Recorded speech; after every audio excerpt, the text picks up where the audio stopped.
A semana está começando, hoje é feriado, mas a agenda política tem movimentação. E nesse contexto, o governo federal tem uma preocupação. Isto porque 50 bilhões de reais do orçamento de 2025 tem como destino a definição, a autorização por meio das emendas parlamentares. Quem conta detalhes sobre essa matemática que marca a correlação de forças entre Legislativo e Executivo Federal é o repórter Sátiro Salles. O governo federal enfrenta uma limitação financeira cada vez maior com a perda do poder na definição do destino de uma fatia expressiva de recursos da União.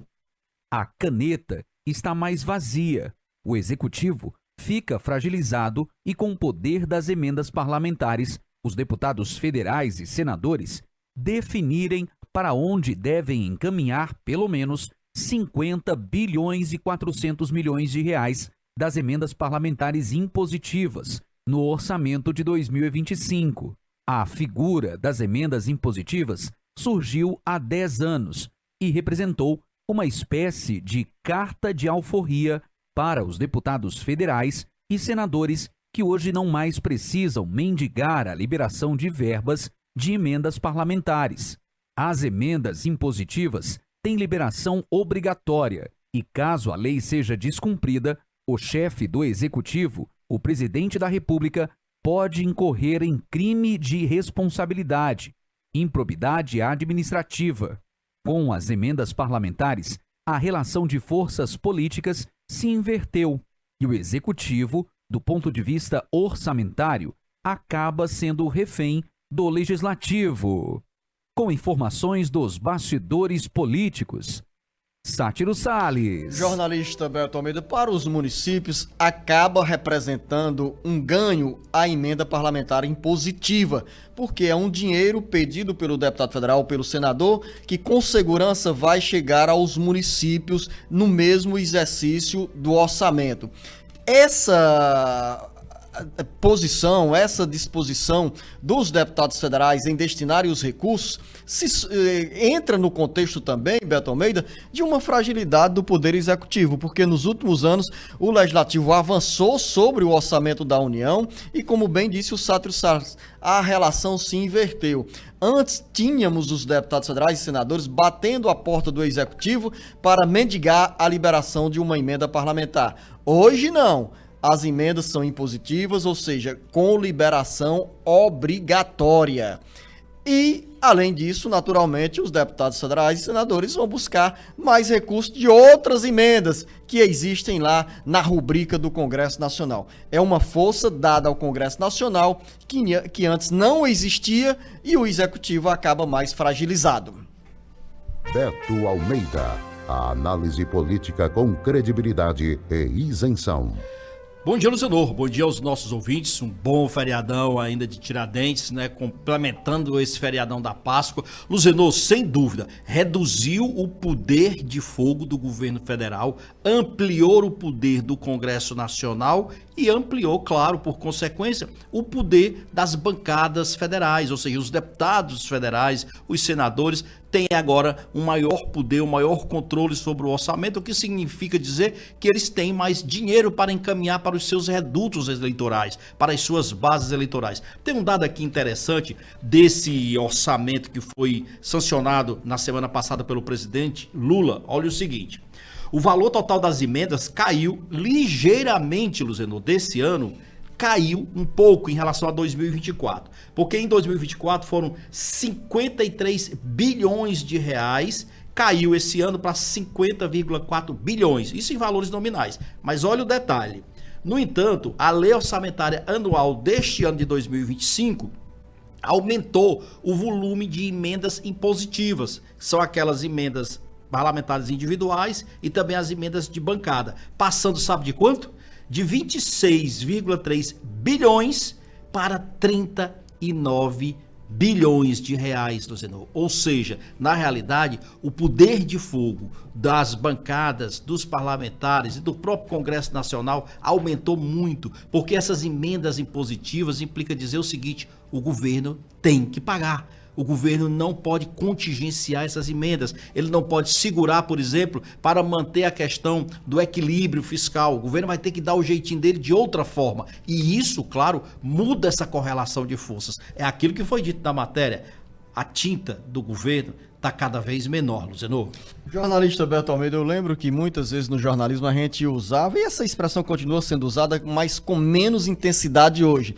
Toma lá da cá. Ou seja, há 10, 15 anos o governo federal estava na relação com o Congresso Nacional e as votações eram de acordo com a liberação de recursos das emendas parlamentares, quando não existiam essas emendas impositivas.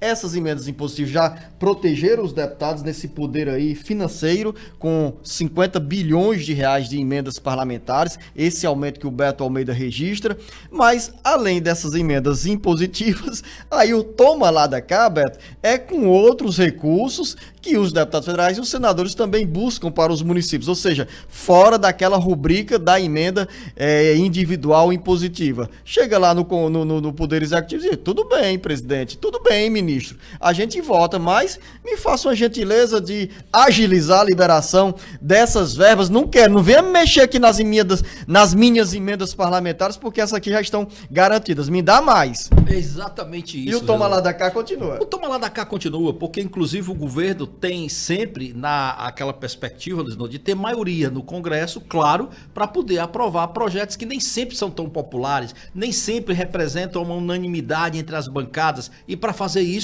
tem que entrar num novo processo de negociação, independente do que já tenha sido garantido no orçamento, para essas chamadas emendas impositivas. Só que tem um problema aí que eu vejo, Zeno, é a questão da falta de controle na aplicação e na liberação dessas verbas, e também no problema de governança que isso gera, que nós acompanhamos bem em relação, por exemplo, das chamadas emendas do orçamento secreto, que nós não sabíamos quem tinha liberado, para onde estavam indo as emendas e principalmente, Zeno, quais os municípios, as áreas e os projetos que foram efetivamente beneficiados. Isso falta controle. É por isso que gerou esse embate, inclusive, com o Supremo Tribunal Federal. Não é uma briga, uma interferência de um poder sobre o outro. Alguém precisava chegar e dizer e dar um basta. Isso já foi sanado? Não, não foi. O problema ainda persiste. As chamadas emendas de comissão, elas na realidade hoje escondem um pouco ainda essa falta de transparência.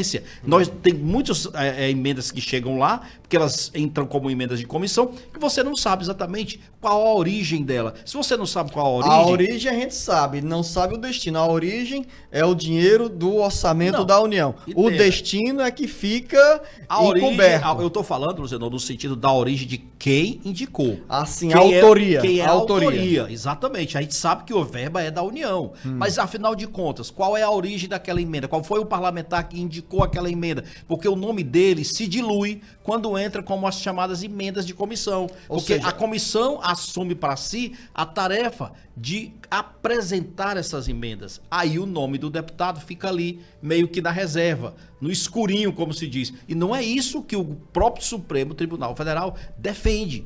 O que ele quer, na realidade, o que o anseia é pela transparência. Sabe por que isso, Luzenor? Porque, na realidade, o que justifica, amigo aqui, Luzenor, uma emenda dessas de um parlamentar? Vou só citar um exemplo, que é do Piauí, pegar uma emenda dessa e mandar para o Mato Grosso. Me lá explica. No outro extremo No outro extremo. E tem isso acontecendo, com mais frequência até do que você imagina. Então, é aí que mora o perigo. É exatamente essa falta de transparência e de fiscalização, rastreabilidade, como tem dito o Supremo Tribunal Federal. Quando o Beto se refere à comissão técnica, que são colegiados compostos por parlamentares, deputados federais e senadores que avaliam os projetos que tramitam pela Câmara e pelo Senado, cada uma comissão temática, comissão que tem esse poder de barganha, e os deputados federais e senadores criaram essa chamada emenda de comissão, ou seja, uma comissão define um volume de recursos dentro do orçamento da União e ao longo do tempo essa grana vai sendo distribuída de acordo ali também